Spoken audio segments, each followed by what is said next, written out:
Bagaimana kemudian hubungan DPR dan Presiden setelah Presiden Joko Widodo memutuskan menunda pelantikan Komjen Polisi Budi Gunawan sebagai Kapolri? Bang Don, memang kita tidak bisa membaca masa depan, begitu kan? Kita tidak bisa membaca masa depan, tetapi ini DPR sudah meloloskan fit and proper, lolos, kemudian Presiden menunda. Kira-kira hubungan Presiden dengan Dewan, terutama partai pendukung?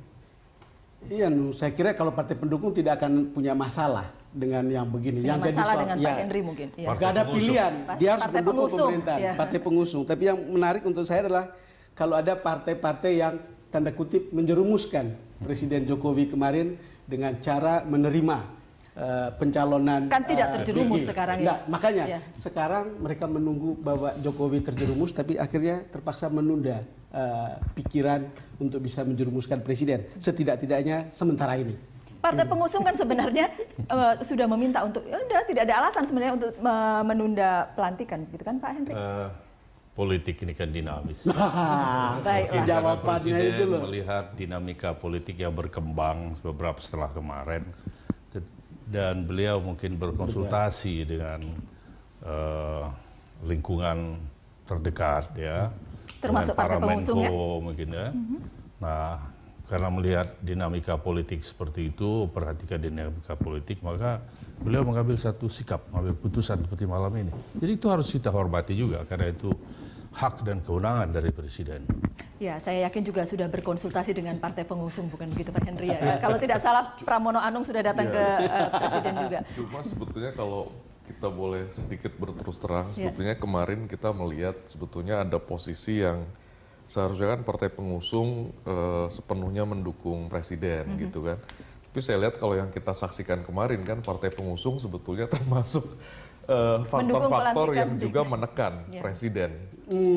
Bukan sekedar mengusung. Ya, saya kira itu yang terus terang agak mengkhawatirkan ke depan gitu. Jadi saya kira ini mungkin nanti Pak Ikrar yang ini bagaimana nih kondisi ini, karena seperti kemarin kita lihat ada Presiden Jokowi sebetulnya tidak, bahkan juga tidak memiliki dukungan 100% dari partai pengusungnya sendiri. Bahkan termasuk yang mungkin juga yang menekan gitu. Pak Ikrar? Ya, kita lihat bahwa biar bagaimanapun ya, DPR dan Presiden itu tidak bisa saling menjatuhkan. Itu yang harus kita lihat. Posisinya neben. Presiden nggak bisa membubarkan DPR, DPR tidak bisa menjatuhkan presiden ya, dan impeachment seperti yang terjadi pada era Gus Dur itu sulit untuk dilaksanakan dengan adanya pasal 7B dari Undang-Undang Dasar 1945 ya, yang baru ya. Dan kemudian kalau kita perhatikan juga ya, di sini juga menunjukkan bahwa seorang presiden pun itu juga bisa saja khilaf atau salah ya. Tidak ada istilah bahwa the president can do no wrong. Presiden juga bisa berbeda pandangan dengan partai pengusung? Betul, Presiden juga bisa berbeda pandangan ya, dan kalau kita perhatikan ya, bukan mustahil bahwa Presiden sebetulnya mengapa baru hari ini itu mengumumkan, dia menunggu. Sampai seberapa besar sih sebetulnya tekanan rakyat khususnya dari geng yang dulu mendukung dia itu ya, relawan benar-benar memaksa dia untuk kemudian menghentikan. Jangan-jangan justru itu dijadikan kalau saya boleh sebut bukan mustahil, tameng atau kemudian tangan atau tangan ini dari tadi ini pakai jangan-jangan ini kemudian tidak besar. Jadi kita ini berhandai-handai aja dari tadi. Tapi DPR nggak kecewa ya? Apa mesti kecewa? Sudah saya katakan bahwa ini atas menjalankan perintah undang-undang ya. Presiden sesuai dengan ketentuan pasal 11 ayat 1 Undang-Undang Nomor 2 tahun 2002 tentang Kepolisian Negara RI meminta persetujuan. Kemudian DPR dalam rangka melaksanakan perintah undang-undang itu melakukan fit and proper test. Nah, setelah lakukan dengan melihat berbagai sisi, akhirnya Komisi 3 DPR melihat bahwa fit and proper. Kemudian memberikan persetujuan pada presiden. Nah, terserah presiden. Apakah presiden akan menarik, membatalkan, atau presiden akan melanjutkan melantik? Ternyata presiden mengambil sikap menunda. Ya, itu sikap aja. Jalan Jadi, tengah ya. Lain halnya kalau dibatalkan, ya itu mungkin ada persoalan lain kan gitu. Kalau menunda masuk akal begitu ya. Dan itu hak beliau, hak presiden. Ini seperti jeda sebuah drama. Ini ada babak berhenti sejenak. Kira-kira begitu. Ini kan menundanya kan tanpa batas waktu. Oh iya. Tidak ada disebut batas waktu. Iya, sudah berbeda pandangan dengan partai pengusung. Menunda itu bisa 3 hari, bisa seminggu, Bisa gitu. 2 tahun sampai usia Budi Gunawan pensiun. Badrodin Haiti juga mungkin pensiun. Tahun depan juga beliau udah pensiun. Iya, sudah pernah beda pendapat dengan partai pengusung, belum pernah beda pendapat dengan relawan. Oh, saya kira yang sekarang sangat berbeda pendapat. Tetapi akhirnya toh kemudian Ya, diambil betul. jalan tengah. Betul. Masih cukup besar pengaruh relawan ini menurut Mas Kara? Ya mudah-mudahan begitu. Saya kira bukan cuma relawan, tapi suara publik ya. Saya kira itu yang penting. Dan saya kira beginilah, tapi yang tadi Pak Mas Ikrar sampaikan di awal, saya kira gini kan, ada ukuran-ukuran kepantasan ya kan, yang mungkin kalau istilah orang Jawa ya ojo kebangetan gitu loh. Ini kan orang marah itu karena jangan sudah keterlaluan, terlalu gitu ya? keterlaluan gitu. Iya. Ini yang saya kira ya kita maklum lah bahwa yang namanya politik kadang-kadang harus kompromi. Tapi ya ojo kebangetan gitu loh Mas. Nah ini yang saya kira membuat Pak, dari tadi saya sudah menerjemahkan loh Pak beberapa kali. yang, contohnya begini. yang keterlaluan yang mana gitu Ini, gitu ya, ini saya ingin mengangkat sebuah ironi ya.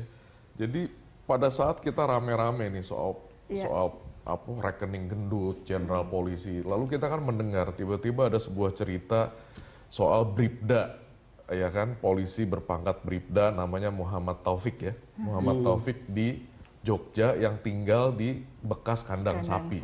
Kandang kambing. Nah saya kira di sisi lain rekening gitu loh. Jadi saya kira ini kan untung lah kemudian sekarang ditunda pelantikan dan lain sebagainya. Kan ironis sekali kita sebagai sebuah bangsa yang katanya beragama, Pancasilais. Tetapi justru antara dua kontras ini, satu Bribda yang begitu sederhana, jujur, katanya sampai mau apel aja telat karena harus jalan kaki. Tapi kemudian kita memilih seorang jenderal yang dipertanyakan rekam jejaknya secara sangat begitu nyata gitu bahwa memang ada yang tidak wajar gitu. Nah ini saya kira menjadi bagaimana ya? Ini yang saya kira ya itulah. Jadi sekali lagi ojo kebangetan gitu. Iya. Tapi putusan sudah dibuat. Mungkin yang mau dikatakan apapun yang terjadi di politik begitu, kalau rakyat di bawah masih tidak punya kepentingan apapun lalu kemudian melihat ini sebagai sebuah keganjilan di dalam sebuah bangsa, tidak ada pilihan, memang dia harus dilawan dan penguasa yang baik ya dia harus dengar. Ya, kita hampir sampai di bagian akhir.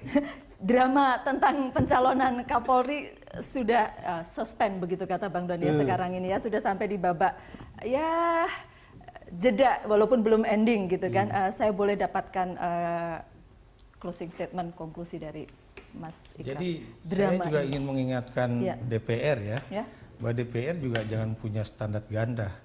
Tadi Pak Henry mengatakan bahwa kita harus mengajarkan masyarakat mengenai azas praduga tidak bersalah. Ya. Ketika Bibit, Samad, Rianto dan Chandra Hamzah ditetapkan oleh polisi sebagai orang yang melanggar hukum, itu langsung DPR mengatakan saya nggak mau terima orang itu. Oh iya, DPR sekarang beda Pak. Oke. Tapi anggotanya masih banyak. Sebagian gitu kan. Karena DPR itu setiap 5 tahun sekali berganti orangnya. Gitu. Tapi Pak Ikrar, drama ini berakhir dengan baik? Kalau buat saya ya, jadi kata menunda itu kan cuma menunda yang tidak ada batasnya. Bisa misalnya sampai selesai urusan hukum di KPK dan pengadilan tipikor, dan itu bisa memakan waktu 2 tahun. Ya, bisa panjang, dan bisa itu pendek. bisa saja pada saat itu Budi Gunawan sudah pensiun. Ya. Dan bisa juga dalam 2-3 hari ini berubah. Bisa saja. Pak Henry, closing statement Bapak tentang drama pencalonan Kapolri ini. Saya tidak melihat ini sebuah drama ya. Saya melihat ini suatu proses tidak lepas dari sebuah proses politik. Saya katakan tadi politik itu dinamis. Kemudian semua pihak memperhatikan dinamika politik yang berkembang. Sehingga semua ini adalah sebagai dalam sebuah proses dan akibat dari memperhatikan dinamika politik yang berkembang. Itu aja. Tidak ada sesuatu yang sangat luar biasa. Oke, Mas Kara. Ya, saya kira saya dan banyak orang lain sebetulnya menyimpan harapan yang luar biasa terhadap pemerintahan Pak Jokowi yang diusung oleh PDIP dan lain sebagainya, karena saya kira karena itulah juga kemarin Pak Jokowi JK menang, karena memang sebetulnya kalau dilihat dari logika politik saya kira harusnya kalah, tetapi kenapa bisa menang, karena di situ ada harapan yang luar biasa yang dititipkan oleh mayoritas rakyat bahwa kita ingin negara kita lebih baik, lebih bersih gitu kan. Nah ini saya kira tolong harapan ini masih besar sekarang? Baru 3 bulan, jangan buru-buru dirusak gitu. Harapan masih besar sekarang ya Mas Kara ya, Bang Don. Ya Nung, kalau lihat proses seperti yang terjadi sekarang, saya masih percaya bahwa Jokowi itu tidak hanya mendengar pembisik yang ada di dekatnya, tapi juga melihat dan merasakan apa yang terjadi di bawah. Karena itu ada penundaan. Tapi pelajaran yang paling penting adalah bahwa kejadian ini menghentak alarm di hati publik. Bahwa kalau ada penguasa yang melakukan sesuatu hal yang tidak beres, menurut kata hati mereka, mereka akan bergerak. Dan itu poinnya adalah yang membuat sekarang ini pemerintah seperti penyiar televisi bilang, kita jeda sejenak. Baik, sekali lagi terima kasih Bapak-Bapak sudah hadir di The Headline, dan itulah The Headline kali ini. Saya Nunung Stiani, sampai jumpa.